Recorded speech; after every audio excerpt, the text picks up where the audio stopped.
नमस्कार दोस्तों, मेरा नाम है अंशुमन नायक और आप सभी का बहुत बहुत स्वागत है इंडियन डिफेंस न्यूज के डिफेंस टॉक सीरीज में, जहां पर हम रोज नए नए डिफेंस अपडेट्स के बारे में बात करते हैं। तो चलिए देर न करते हुए आज की वीडियो शुरू करते हैं।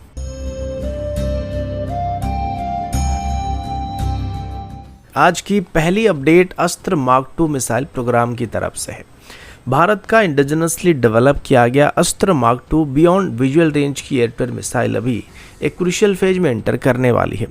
रिलायबल सोर्सेज के मुताबिक अभी अस्त्र मार्क 2 का इंटीग्रेशन एचएएल की तेजस मार्क 1 फाइटर जेट पर 2025 के लास्ट क्वार्टर में शुरू करने का उम्मीद किया जा रहा है। इसके अलावा इसके पैरेलल में Su-30 MKI पर भी इसकी यूजर ट्रायल को जल्दी स्टार्ट किया जाने वाला है, जो कि इंडियन एयरफोर्स का फ्रंटलाइन एयर सुपीरियरिटी फाइटर के लिए एक बहुत ही बड़ी अपग्रेड होने वाला है। अब अगर बात करें टेक्निकल डिटेल्स की, तो अस्त्र मार्क 2 अस्त्र मार्क 1 का एक एक्सटेंडेड वर्जन होने वाला है, जो कि लिमिटेड प्रोडक्शन में एंटर करने जा रहा है। मार्क 2 का मैक्सिमम एंगेजमेंट रेंज 160 किलोमीटर से भी ज्यादा होने वाला है, जो कि बीवीआर कॉम्बैट सिनेरियो में भारत की एयर सुपीरियरिटी कैपेबिलिटी को काफी इंप्रूव करने वाला है। इसमें dual mode active radar seeker, initial navigation system, mid course updates, high explosive fragmentation warhead, radio proximity fuze और solid field dual pulse rocket motor का इस्तेमाल किया जा रहा है, जो कि इसका नो एस्केप जोन को अस्त्र मार्क 1 के मुकाबले काफी एक्सटेंड करने वाला है। अभी तेजस मार्क 1 में इसे इंटीग्रेट करने के लिए flight envelope mapping, structural interface testing, mission computer, fire control radar के साथ सॉफ्टवेयर इंटीग्रेशन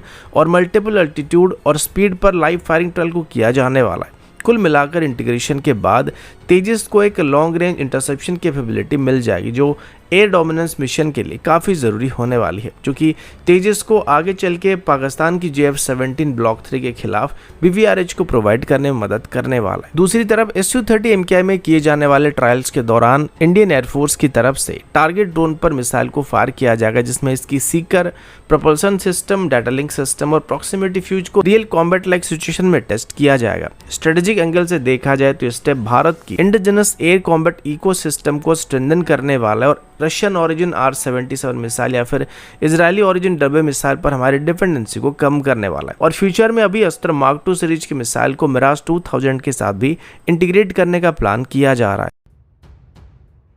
अगला अपडेट इंडियन एयरफोर्स की तरफ से है। रिपोर्ट्स के मुताबिक इंडियन एयरफोर्स की तरफ से भी ऑपरेशन सिंदूर के बाद अपनी long range air defence capabilities को और भी मजबूत बनाने का फैसला किया जा रहा है। ऑपरेशन सिंदूर में S-400 सिस्टम की तरफ से 300 किलोमीटर से भी ज्यादा की दूरी से पाकिस्तानी एवेक्स को गिराकर एक हिस्टोरिक वर्ल्ड रिकॉर्ड सेट किया गया, जो कि अब तक के सरफेस टू एयर किल का सबसे लंबा रिकॉर्ड कहा जा सकता है। इस सक्सेस के बाद इंडियन एयरफोर्स की तरफ से भी 2 एक्स्ट्रा S-400 सिस्टम स्क्वाड्रन को या फिर अगर पॉसिबल हुआ तो एडवांस S-500 प्रोमेथियस सिस्टम को लेने की कोशिश किया जा रहा है। फिलहाल भारत की तरफ से अभी तक 5 S-400 स्क्वाड्रन को खरीदने के लिए ऑर्डर को दिया गया था, जिसमें से 3 हमको पहले से डिलीवर किया जा चुका और बाकी 2 को 2026 के एंड तक डिलीवर करने की उम्मीद किया जा रहा है। ऑपरेशन सिंदूर में S-400 सिस्टम को सुदर्शन चक्र कन्फिगरेशन में डिप्लॉय किया गया था और इसके साथ आकाश, MR SAM और QR SAM को इंटीग्रेट करके पाकिस्तानी ड्रोन स्वाम, फतेह-1 जैसे रॉकेट्स और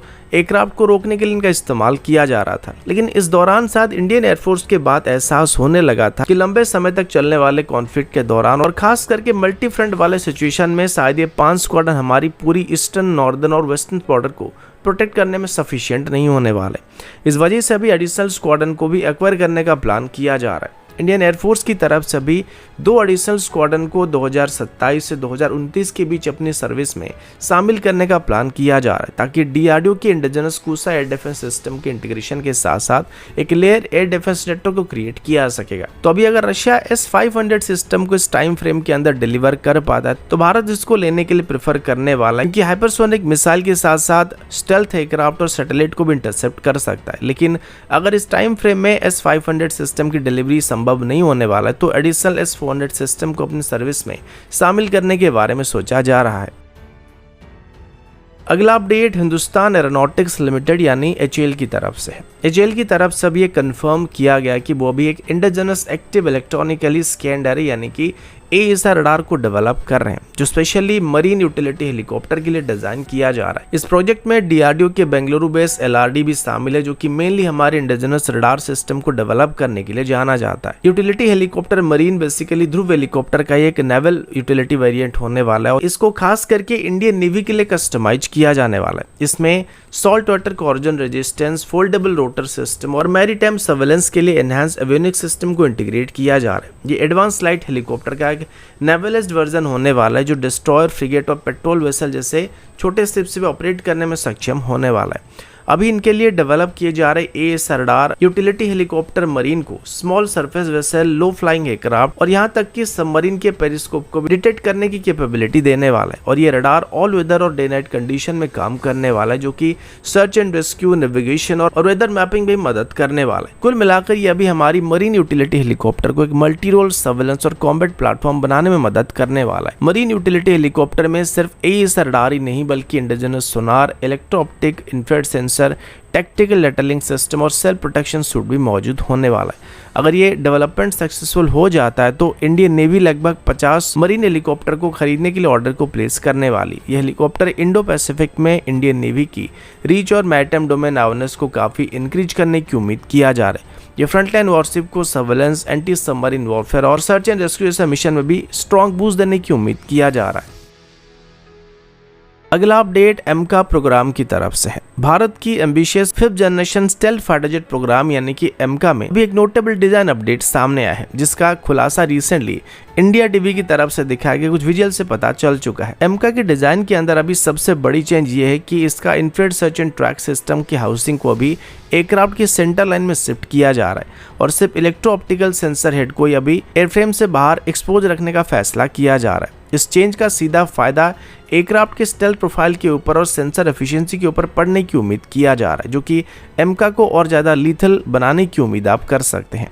टेक्निकल डिटेल के बारे में बात करें तो IRST एक पैसिव सेंसर होता है, जो कि दुश्मन की एयरक्राफ्ट, ड्रोन्स और मिसाइल को उनकी इंफ्रारेड सिग्नेचर की मदद से डिटेक्ट कर सकता है। जनरली ऐसे सेंसर जो होते हैं वो 100 किलोमीटर से भी ज्यादा दूरी से स्टेल्थ फाइटर जेट को डिटेक्ट कर सकते हैं। पहले इनकी पोजीशन एयरक्राफ्ट की सेंटर लाइन से थोड़ा राइट की तरफ रखने का प्लान किया गया था, लेकिन अभी इसको सेंटर लाइन में शिफ्ट करने से ड्रैग कम होने की उम्मीद किया जा रहा है। साथ ही इससे रडार क्रॉस सेक्शन रिड्यूस होने वाला है और एरोडायनामिक प्रोफाइल भी थोड़ा क्लीन होने वाला है। ये सेंटर लाइन IRST रिप्लेसमेंट एमका की एयर टू एयर एंगेजमेंट में एक मेजर एडवांटेज देने की उम्मीद किया जा रहा है, क्योंकि सेंटर लाइन पोजीशन की वजह से इसका फील्ड ऑफ व्यू थोड़ा इंप्रूव होने वाला है। और जब इसे डिस्ट्रीब्यूटेड एपरेचर सिस्टम के साथ या DAS सिस्टम के साथ इंटीग्रेट किया जाएगा तो 360 डिग्री सिचुएशनल अवेयरनेस भी मिलने की उम्मीद आप कर सकते हैं। इसके साथ ही नीचे नोज सेक्शन में एक इलेक्ट्रो ऑप्टिकल टारगेटिंग सिस्टम यानी कि EOTS सिस्टम भी यहाँ पे मौजूद होने वाला है, जो कि air to ground precision strike करने के लिए इस्तेमाल किया जा सकता है। HAL के मुताबिक IRST सिस्टम की डाटा को उत्तम AESA radar, electro optical targeting system और डिस्ट्रीब्यूटेड एपरेचर सिस्टम के साथ फ्यूज किया जाने वाला है, जो कि किसी भी एरियल कॉम्बैट में काफी मददगार साबित होने वाले। और इस प्रोग्राम में अभी 70% से ज्यादा कंपोनेंट इंडिजिनस सिस्टम होने वाले, जिसमें भारत इलेक्ट्रॉनिक्स लिमिटेड और टाटा एडवांस सिस्टम लिमिटेड जैसे प्राइवेट फर्म भी पार्टिसिपेट करने वाले हैं। अगला अपडेट इंडियन एयरफोर्स की तरफ से है। इंडियन एयरफोर्स के air chief marshal Amarpreet Singh ji की तरफ से रिसेंटली बात कंफर्म किया गया था कि ऑपरेशन सिंदूर के दौरान हमारे S-400 एयर डिफेंस सिस्टम की मदद से 5 पाकिस्तानी फाइटर जेट और एवेक्स को मार के गिराया गया था। ऑपरेशन 7 मई से लेके 10 मई 2025 के बीच कंडक्ट किए गए थे और ये पहली बार था जब ऑफिशियली इंडियन एयरफोर्स की तरफ से पाकिस्तानी लॉसेस का क्लियर स्केल यहाँ पे बताया गया था। इसके अलावा इंडियन एयरफोर्स की चीफ की तरफ से यह भी बताया गया था कि एयर टू ग्राउंड स्ट्राइक में भी पाकिस्तान के 2 से 4 एडिशनल एयरक्राफ्ट डिस्ट्रॉय होने की उम्मीद किया जा रहा है, लेकिन जैसे कि इसके बारे में कोई डिटेल प्रूफ हमारे पास मौजूद नहीं था तो उसको लेके कोई ज़्यादा बड़ा क्लेम नहीं किया गया है।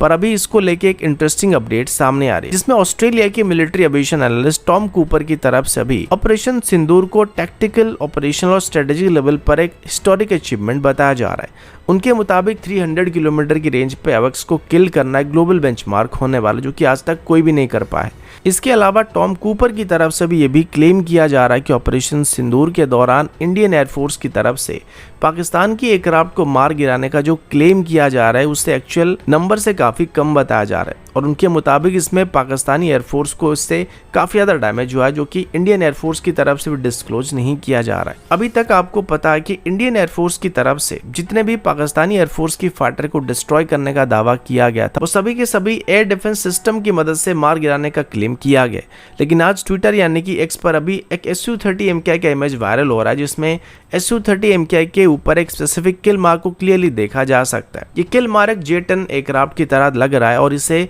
ये संदेह किया जा रहा है कि ऑपरेशन सिंदूर के दौरान हुई एरियल एंगेजमेंट के दौरान Su-30 MKI से पाकिस्तानी एयरफोर्स की J-10 को शूट डाउन किया गया। हालांकि अभी तक इंडियन एयरफोर्स की तरफ से A-12 किल को लेकर कोई भी ऑफिशियल स्टेटमेंट इशू नहीं किया गया, लेकिन टॉम कूपर की तरफ से इस तरीके की स्टेटमेंट देने के बाद Su-30 MKI के ऊपर J-10C का किल मार्क वायरल होना इस स्पेकुलेशन को और भी ज़्यादा मजबूत कर रहा है कि इंडियन एयरफोर्स की तरफ से भी A-12 किल को बताया नहीं जा रहा है। यानी कि एक्चुअल में जितने पाकिस्तानी एयरफोर्स के एयरक्राफ्ट को डिस्ट्रॉय किया गया है वो सभी डिस्क्लोज नहीं किया जा रहा है, लेकिन फिर भी Su-30 MKI के ऊपर जो किल मार्क को अभी देखा जा रहा है ये कितना ऑथेंटिक है, इसको लेके अभी छानबीन किया जा रहा है, क्योंकि अभी तक इसकी बस एक ही इमेज सामने आई है, जिस वजह से ये एडिटेड है या फिर रियल किल मार्क है, इसको लेके थोड़ा डाउट किया जा रहा है। तो दोस्तों अभी के लिए इतना ही, मिलता हूँ आपसे अगले वीडियो में, तब तक के लिए जय हिंद, वंदे मातरम।